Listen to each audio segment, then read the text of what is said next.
Chapter 5. Elysian Heights was a place where the rich and powerful did not dwell. It was here that David James lived in a grand and luxurious villa. He lay on the balcony, relishing the good life, with a sexy, alluring maid by his side.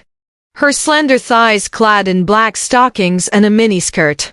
The maid fed him fruit as he stroked her thighs with one hand. But their moment of indulgence was interrupted by the frantic arrival of Jacob James. He burst into the house, breathless and frazzled. "Dad, something's gone wrong," Jacob gasped. David James was instantly riled. "What do you mean? When will you learn to control your impulsiveness?" Jacob waved his hand, signaling for the maid to leave. Then he stammered out the news.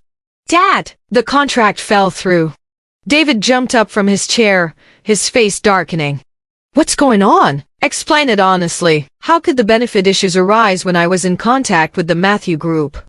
Jacob hesitated, but under his father's stern gaze, he eventually spoke. "It's all because of that bitch Adeline James. The deal with Mr. Matthew fell through because of her." David was puzzled. "What do you mean?" "I went to see Mr. Matthew discuss the contract today, and everything was going well. But when it came time to sign, he insisted that Adeline James of the James family sign it." "Adeline James? Why does she have to sign it?" Jacob rolled his eyes. "Needless to say, she's obviously having an affair with Mr. Matthew. The two of them arranged it so that I would be embarrassed and humiliated in front of everyone." Jacob broke down in tears, lamenting that Mr. Matthew had thrown him out and humiliated him. David James was furious. The project had been in the works for a long time, and was almost finalized, but now it had all fallen apart because of Adeline James. When had she hooked up with Mr. Matthew? And why had she become the stumbling block for a project that was so crucial to the James family? David felt a pang of anxiety. His grandfather had put so much pressure on him to secure this project, and now it was all gone. The James family was in a lot of trouble. As Jacob James and his father, David, pulled up to the dilapidated neighborhood where Adeline James lived, David couldn't help but scowl at the sight of the garbage pond and pathetic greenery surrounding them. It was no place for a James, a family accustomed to luxury and wealth. But with their family's financial struggles, they had no choice. As they approached Adeline's home, Jacob's phone rang. When he saw the name on the screen, his face went pale, and he nearly fainted. It was his grandfather William, the man who held the fate of their family's future in his hands. Jacob answered the call, trying his best to sound confident. "Grandpa, don't worry, it's almost done. Mr. Matthew's side has some personal matters, and asked me to go over tomorrow and sign the contract," Jacob said, hoping to ease his grandfather's concerns. But William's voice held a warning. "Jacob, Mr. Matthew is a former mafioso. He's very proud. Doesn't offend him." Jacob knew the stakes were high. If the contract wasn't signed, his family's financial future would be in jeopardy. He turned to his father, who was all too familiar with the importance of this project. "The bell must be untied. You call Adeline James immediately," David ordered. Jacob dialed Adeline's number, but there was no answer. David was growing impatient. "Then we must go to the door and ask for it personally. You pack your things and come to Adeline James' house with me," he said, his irritation evident. But Jacob hesitated. Adeline had already shown herself to be hostile toward them, even going so far as to order someone to break his arm. "Dad, do we really have to go and ask her?" Jacob asked, his fear palpable. But David was resolute. "That's enough. Do you know how much trouble you've caused? If this contract fails, how will you make Grandpa feel about the property of the James family that you still want?" With no other choice, Jacob agreed to accompany his father to Adeline's home. As they drove through the dilapidated neighborhood, David's distaste for the area only grew. Finally, they arrived at Adeline's home, a modest dwelling in stark contrast to the grandiose homes of the James family.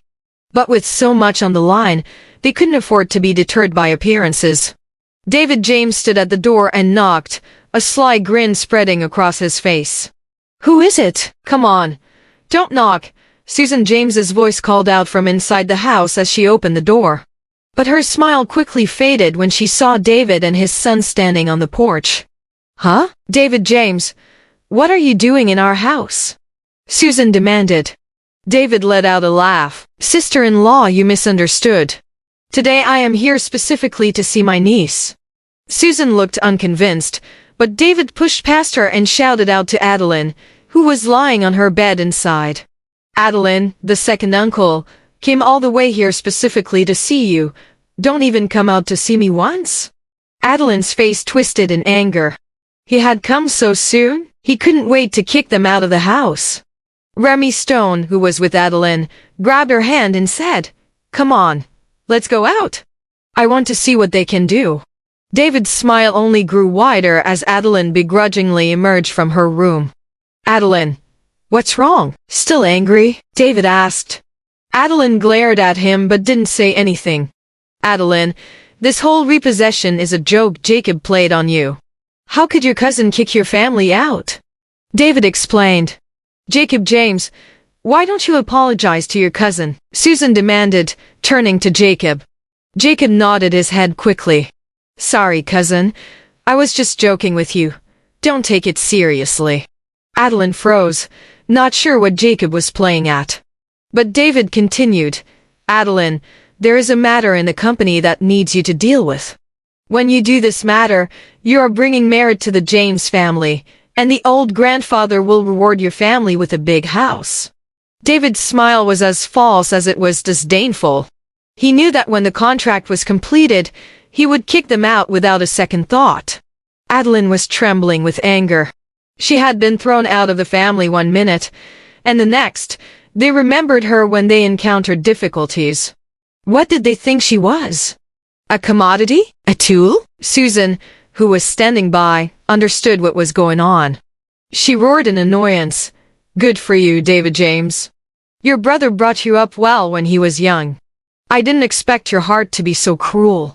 Do you have any humanity left? David's gaze was cold, and he couldn't help but sneer. Call you a sister-in-law? Do you really think you are an elder? A woman with a foreign surname dares to shout at me. If it weren't for the fact that Adeline James is still of some use to me, you would have to get out of the James family today. You have two choices, either get out of the James family and live on the street, or take care of this company and I will not ask about this house in the future. The choice is in your hands. Don't be insensitive, David said, his expression twisted into a beggar's alms. Susan James' hand was shaking as she watched her husband confront David James. She had never seen Remy Stone so angry before, and it scared her. She couldn't believe what was happening. She had always known that her brother-in-law was cruel, but she never thought he would go this far. David James sneered at Remy Stone, trying to maintain his composure. You dare to threaten me? Do you know who I am? I am a member of the James family. Remy Stone didn't back down. I don't care who you are. No one talks to my mother-in-law like that. Now get out of our house. David James was taken aback by Remy Stone's boldness.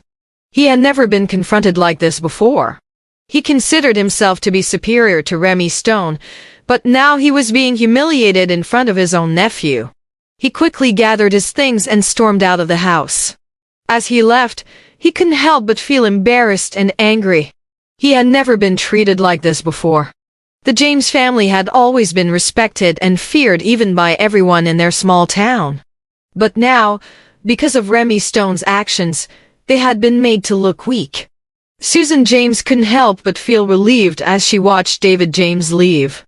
She knew that her husband had stood up for her, and she was grateful for that. She had always known that Remy Stone was a good man, but she had never seen him like this before. She felt a newfound respect for him, and she knew that they would be able to face whatever challenges came their way as long as they were together. As Remy Stone watched David James leave, he felt a sense of satisfaction. He had always been a man of few words, but when it came to protecting his family, he would do whatever it took. He knew that David James would not be back and that the James family would have to find another way to get what they wanted. But for now, He was content in the knowledge that he had stood up for his wife and his family, and that was all that mattered.